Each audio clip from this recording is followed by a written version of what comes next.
beetles at the U.S. Geological Survey jumped again on Thursday morning when a 2.3 magnitude aftershock rattled Louisa County. So, you know, I'm not going to get into the entirety of the article.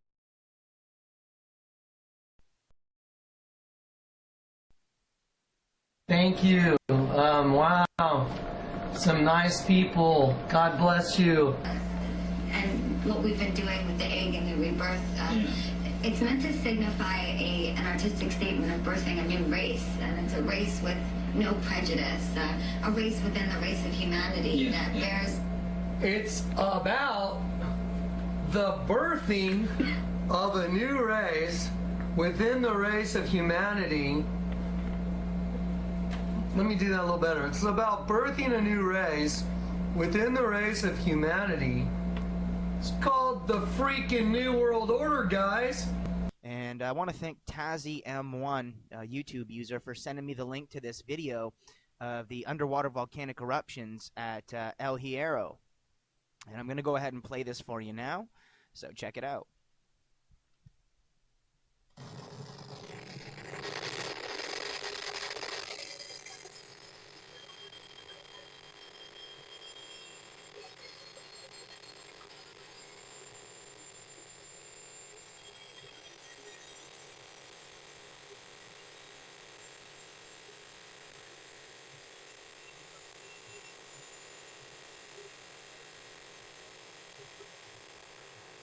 Well, all along the East Coast, in particular, New York City, the way how this tsunami will hit directly towards New York City.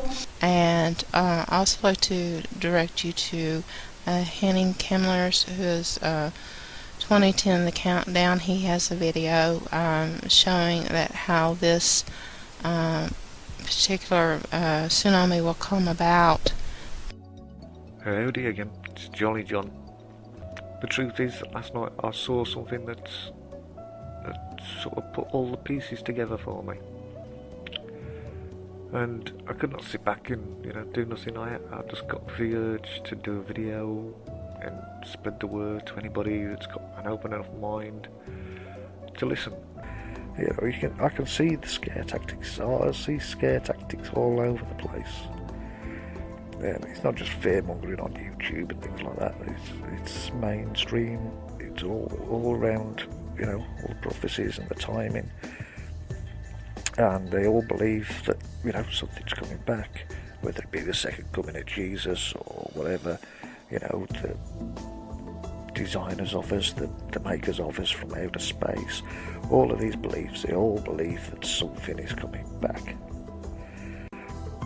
And the reason all these monoliths are there is because it's meant to be a strong point for harmonising this central consciousness. It's all to do with the ley lines and the consciousness field that's around the globe. You know, and it centralises the energies, the harmonics of the central consciousness, the global consciousness. So what better way? I mean, people are sending out radio waves to outer space all the time, and, you know, what if they don't listen to radio waves? They listen to consciousness. They're feeding off our mental energy. News report: NASA confirms 1,300-foot asteroid to pass close to Earth on November the 8th. The third near-Earth asteroid of 2011 will pass between the Moon and the Earth later this year, NASA has confirmed. Lunar distances of the Earth on November the 8th, 2011. Discovered on December 28th, 2005 by Robert Macmillan, 2005 YU55. So they're calling it nearly spherical. And then we've got this depicting what I believe is the impact and what they're going to use to bring in the New World Order, and it's called Sphere Within a Sphere. There's Lady Gaga. She's coming out of an egg.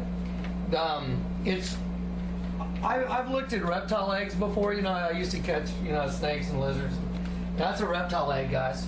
So we've got the spheres, yeah? This is the one in the Vatican. The artist's name is Arnoldo Pomodoro. And its name is Sephira con Sephira, if I'm correct. Which means sphere within a sphere. We are in the middle of the Vatican. Here is the sphere that's in the sphere. It's a piece.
Ray 501 here. I'm in Dr. Kashonia's blog. The gravitational pull of the Earth on the asteroid could pull it off course and pull it onto the Earth somewhere.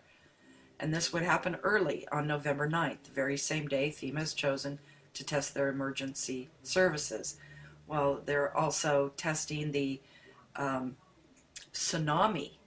It's going to be a worldwide tsunami emergency service on the exact same day as well. The other even stronger possibility is that even though the gravity on the moon is very weak, there is still some gravity. And so YU-55 could be pulled off course by the moon and crashed into the moon's surface. After all, it will travel a little closer to the moon than to the Earth. What does it all mean? If YU-55 hits the moon, the impact will be incredible and extremely visible from the Earth. This impact could well be the blue star we are to see in the sky at the end of this age that the Hopis speak of. Then immediately afterwards, we could have the Hopis predicted 3 days of darkness as the fallout from the impact blocks out the sun for several days until it all settles down a bit.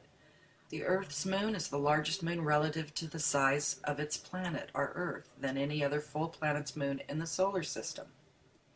It is overall 5th largest moon. So why have we got such a large moon? It is said in some of the ancient texts that there was a time that Earth had no moon. And if you go back in time, that would make logical sense. And so maybe the time has come for us not to have a moon once again. Amidst the Atlantic Ocean, constantly battered by wild seas, is the rugged island of Tenerife. One of the Canary Islands, an archipelago off the northwest coast of Africa. Unbeknown to most visiting tourists is the mysterious history of this island. For centuries, a race of people thrived here, living in caves, herding sheep and goats, seemingly with no contact with the outside world. These people are known as the Guanches. Since the bloody colonization of the island by the Spanish, the race has all but disappeared. However, they have left a stunning legacy. In the inaccessible caves of the mountainous interior of the island were discovered thousands of mummies. Little scientific research had been made on the Guanches until bioanthropologist Conrado Rodriguez Martin devoted almost 2 decades to studying these mummies. Interested in the Guanches and why? It was in 1975 and I'd read a book called Kon-Tiki by Thor Heyerdahl. and he was describing prehistoric voyages across the Atlantic Ocean and into the Pacific. And he mentioned the Canary Islands and said that they were a strategic point and they were important. So I began to study the culture there. Arrived, they found stepped pyramids like those in the islands of Polynesia. Their pyramid of the sun is the largest still preserved. It and the Cerro Colorado pyramid on the coast further north are temple pyramids, built as in ancient Mesopotamia with millions of sun-dried bricks. Pyramid building began suddenly in both Peru and Mexico, and at the same moment of history.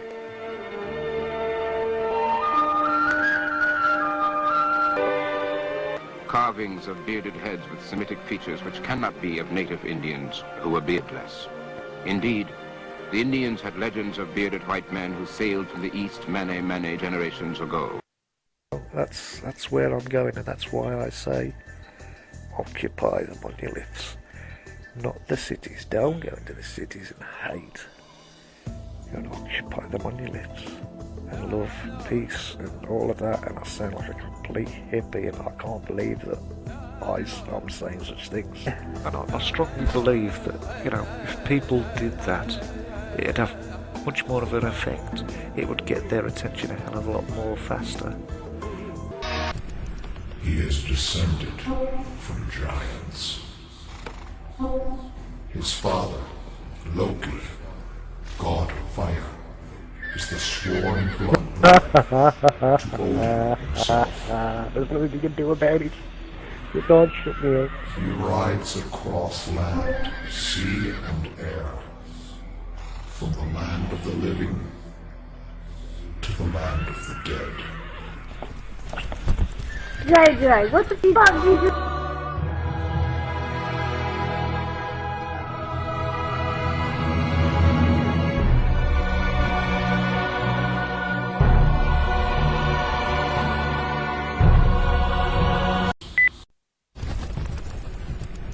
He is descended from giants.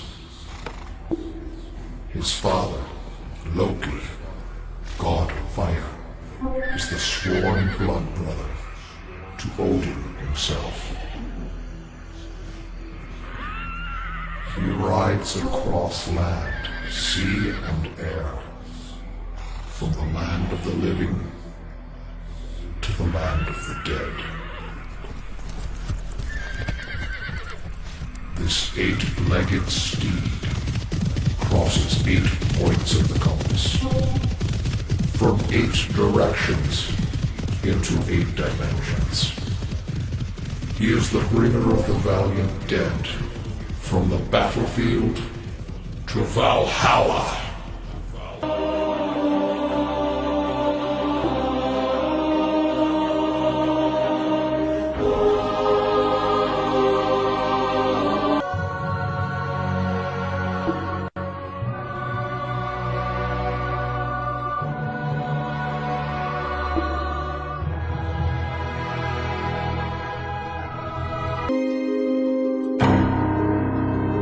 But anyway, you know, I'm doing this out of love for my fellow brothers and sisters in Christ. I'm doing it to reveal what I see. I'm doing it for my love of God. Now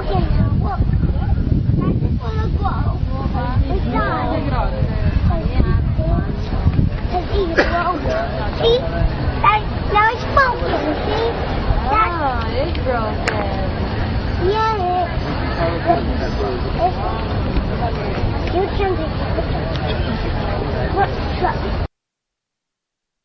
for it to be moved inside. What do you think? Shouldn't it be left? No.